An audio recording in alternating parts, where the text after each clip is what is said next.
Alright, welcome to our next scripting tutorial. Today we're going to be learning some if statements, which are pretty important because they're pretty much the basis of what computers really are. Because as you may know, computers pretty much give you data based on if there's electrical charge, 1, or not, 0. But our if statements are going to look a bit more complicated than just 1s and 0s. We're actually going to use words, and we're going to use variables. So an if statement is just something like this. Let's make a variable. And let's make him 9. And so what we would do is, to draw up an if statement, we would do if, and then you write something in here, and if that's true, you put then, and so if this thing, whatever it is, if it comes back true, this then is going to run whatever's in here, just like a function would. So let's put if variable equals 9. Okay, now you might be like, why did I put 2 equals there? Did I have some kind of muscle spasm? No, you need 2 equals whenever you're checking something. When you're just setting a value, you use 1 equals. When you're checking something, you use 2 equal signs. So if I'm trying to figure out if variable is a 9, then we're going to use... So we pretend these double equals are the word is. So if variable is 9, then... So we can kind of make like a sentence out of it. So that you would need 2 of these equal marks. So, and we'll do print it was equal. So this is saying is the if statement is going to check if the variable is 9, and if it is, then it's going to print it was equal. Let's see. It was equal. Alright. Which script are we working in here? Let me delete these other two, because they keep printing stuff that we don't really need right now. Oh my gosh.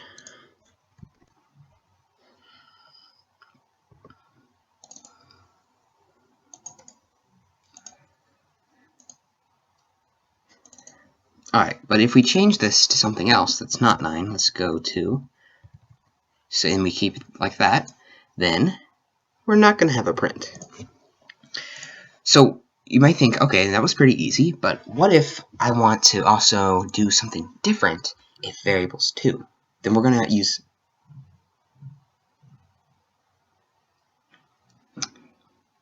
use a function called Elseif. So we just put it right under the if. We got to have the if first. We can't put the Elseif until we do.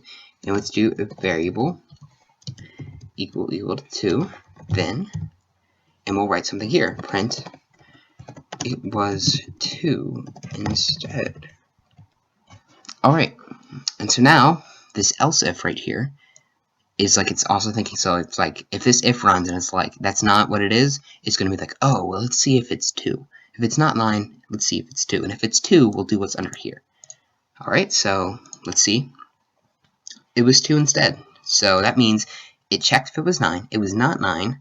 And so it checked if it was 2 and decided it was not 2. And we can have as many else ifs as we want, but we can only have one f. So we can have variable equal to 3, then print it was 3. We can have as many else ifs as we want. Oops, you can't have a capital P in print. So super easy.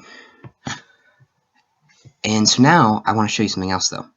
If it checks every single one of these and it's not that, right now it won't do anything. But if we want to know, like say it's 4, it's not going to run any of these print commands. We could say else, and then we could put print wasn't any of those. So now what this is going to do is it's going to check, see if it's a 9, nope, 2, nope, 3, nope, and then it's going to be in this else down here. It's going to say wasn't any of those. You can only have one else, and it has to be at the very, very bottom. So let's check. Wasn't any of those. So those are kind of how if statements work. And if we want to get super fancy, like here, I'll show you something super complicated. Let's do function. Let's do check value. That's our function name. And let's actually take this. We'll cut it using Control X, and let's put it in this function.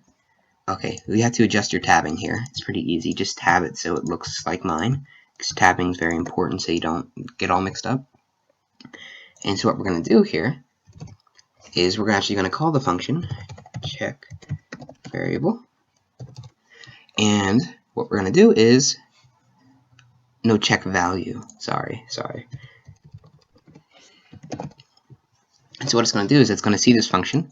It's going to run it through this, knowing that variable's 4, and it's just going to give us that.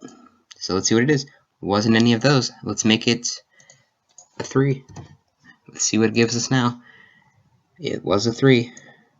Cool. And so that's kind of how if statements work. You can use them with pretty much anything. So let's try a different property of a brick. Let's change his transparency to 0.5. So let's make another if statement. So let's just kind of copy this. We don't really need all this right now.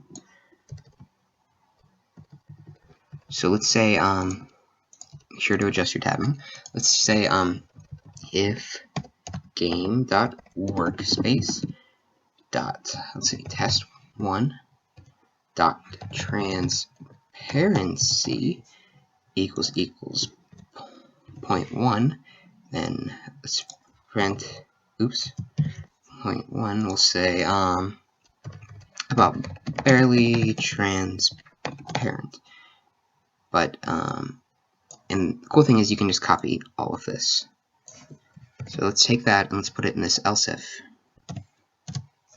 Oops, it's 2 spaces. And let's make it 0.5 instead. And we'll do half transparent. Alright, so let's see if this works. So right now test 1 is half transparent, so it should give us the half transparent response. But you never know. Whoa, I did something wrong. I forgot my end. You can never forget your end. You only need one end for an if statement. Alright, so now that I corrected transparency, let's see if it gives us the right answer. Half transparent, there we go. So it checked this brick and it checked its transparency, which we can go into our properties and see that it is 0.5 transparent. And so it found that it was, and it printed that. So that's pretty simple. Here's your homework. I want you to create an if statement that, when true, it prints a variable. So make an if statement, put something in there that'll come back true, and then I want you to make it do like printing a variable. Alright, next I want you to create an if and else if statement, and I want you to make the else if true. So that means you have to make the if false and make the else if true, so that one will come through. And then I want you to make an if, else if, and else statement, and I want you to make the else print. So that means that the if and the else if must be false. So pause it now, and then I'll demonstrate it once you're done. Alright, for number 1, let's do the if statement. Say our variable is equal to 4. If variable equals 4, then, oops, I forgot my double equals. You need your double equals. Print variable.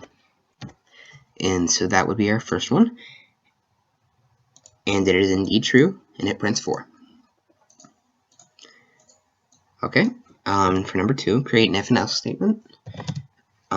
If, let's do variable equals 5, if variable, and we want that if to be false, so that will give us the else if,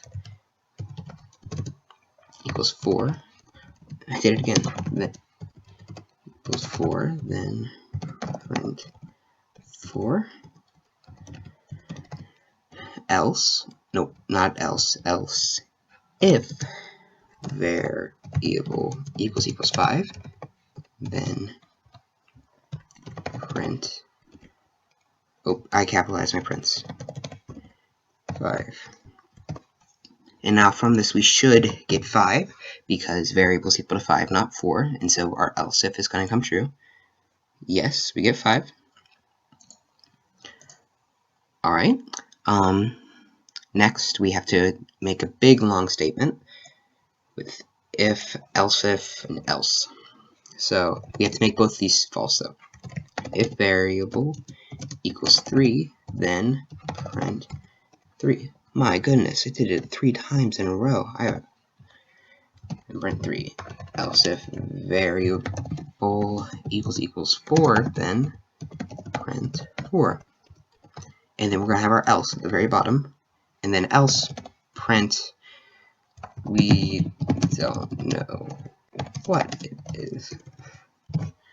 Okay, and so hopefully these will both be false, and it'll give us this else down here, which it does. We don't know what it is. So that's how you would do these problems. Thank you for tuning in, and see you in the next video.